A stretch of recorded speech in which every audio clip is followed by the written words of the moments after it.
Good day po sa inyong lahat. Welcome na naman sa another episode ng ating vlog. Ayan. Ngayong araw ay ang topic po natin ay tungkol sa mga iba pang alternatibong medisina o gamot para sa ating mga RTL sakaling sila ay sinipon. Di ba kadalasan ang sinasabi ko po sa inyo ay yung enrofloxacin. Kaya lang ang napansin natin, yung gamit kasi naming enrofloxacin, yung mismong brand na yon ay mahirap hanapin. Actually walang available sa market. So doon lang po sa may supplier ko.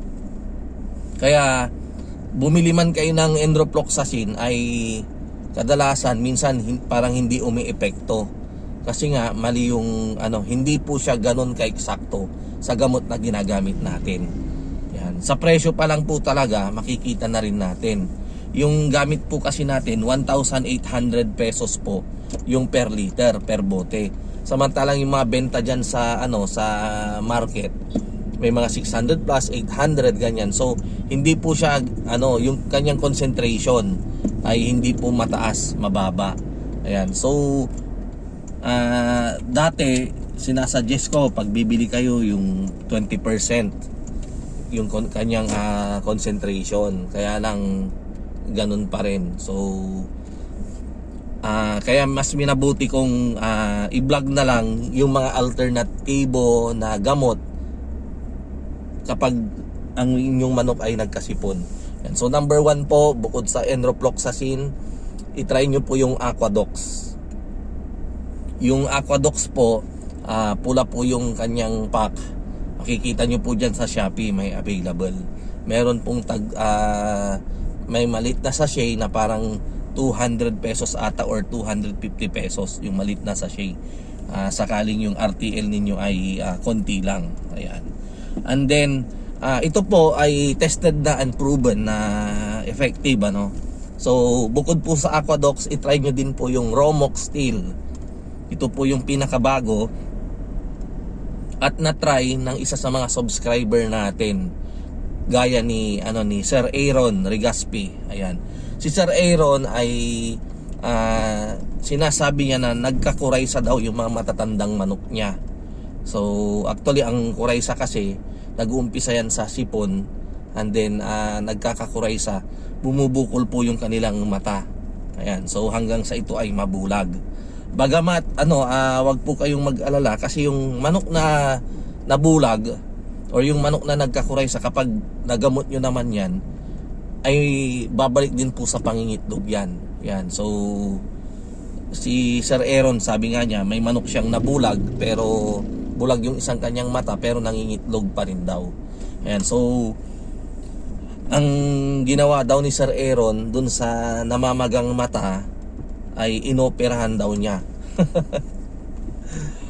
ano rin yung anong ginawa mo, sir, kung ganun?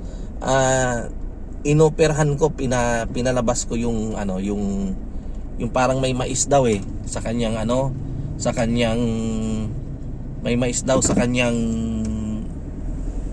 yung mata daw niya, yung bukol, parang meron siyang, alam niyo po yung ng mais, kapag kumain po kayo, yung pinaka niya doon, hindi ko ma-explain. Yan, so pinalabas daw niya. Nung pinalabas niya, and then hinugasan niya, nilinisan niya. Ayan, and then tinuloy-tuloy yung pagpapainom ng Romox Steel. Ayan, so gumaling daw. Ayan, so hindi naman natin to i-vlog kapag hindi pa natin kapag wala pang nakasubok. Ayan. So very effective daw yung Romox Steel powder. Kaya lang medyo may kamahalan din tong Romox Steel. Kasi po tinignan ko, ang presyo po ng Romox Steel, yung isang container ay 3,065 ata. Parang siguro kalahating kilo lang yon. Kalahating kilo or 1 kilo lang. Ayan, so yun po yung kanyang ginamit. Pero may mga nabibili naman po na sachet, yung tag 35 pesos or 40 pesos dyan po sa mga poultry supply. So nyo lang po, kung di po ako nagkakamali, kulay green yung container, yung sachet niya, kulay green, Romox Steel. Ayan po. Ayan. So yan po yung mga effective. And then pwede rin kayong pag pang maintenance lang, vitamins na may halong antibiotics, try nyo po yung Robistrep. Try nyo po yung Robistrep. Meron po siyang parang halo po yan halo. Parang ang kulay po niyan kulay blue kapag tinimpla. Ayan, tapos ang amoy niya parang amoy cinnamon. So yan po yung maintenance po, pwede rin po yan. Pwede. Ayan. So gaya nga ng sabi ko sa inyo, marami po yung mga available na gamot sa market. Ang titignan lang po natin ay yung mga effective. Ayan. So sa vitamins naman marami din. Basta pwede nyo i-try yung multiple vitamins with electrolytes. Pwede naman yung electrolytes with vitamin C. Kapag sobrang mainit, magpapainom tayo ng electrolytes para yung manok natin maginhawa sila. Mabilis silang maka-adapt sa init or sa lamig. And then meron siyang vitamin C para protection. Diba? Kung baga sa tao, uminom din tayo ng vitamin C or yung Centrum. Ganyan. So iba-iba. Bukod dun sa mga existing na binablog natin, yung Egg 1000 tsaka yung Bitmin Pro. Yan. So i-try nyo po. And then kung saan hiyang, minsan kasi kapag nagpainom kayo ng ganitong gamot, kung makikita nyo yung comparison magtataka na lang kayo na mas maitlog yung manok ninyo, ganyan. Mas malalaki yung itlog kapag ganito yung ginamit nyong Ayan. And then meron tayong bago galing sa sa kaibigan din nating vet na galing sa malaking kumpanya. Pinapasubukan niya sa atin. So susubukan ko yung naman to, yung with selenium. Yan. So i-vlog ko sa mga susunod na araw. Siya? Vitamin siya with selenium. So i-check ko po, itatry ko kung ano yung result, i-vlog ko po sa inyo. And then siguro yan, pwede ko kayong i-share. Pwede ko kayong i-share sakaling kayo ay, lalo na yung mga umu-order sa atin ng RTL, para maisabay natin yung order nyo kapag i-deliver na yung RTL. Ayan, so ganun po.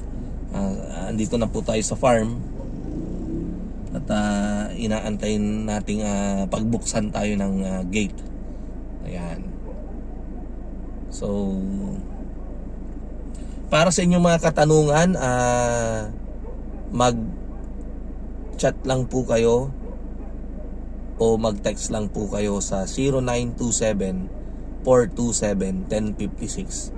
Ilalagay ko po dyan sa description below yung ating phone number para direct po kayong makapag-text sa akin. Ayan. So maraming salamat po. Nagbabakuna po kasi sila ngayon. Nasa taas yung mga boys natin. Yung sisiw natin na pang April 14 ay kanilang binabakunan. Pinapatakan po yung mata. Patak mata. Yung kanilang ginagawa. B1 po yun. Ayan. So hanggang sa muli, kita-kita po ulit tayo sa mga susunod nating vlog. Mabuhay po tayong lahat at God bless. Thank you.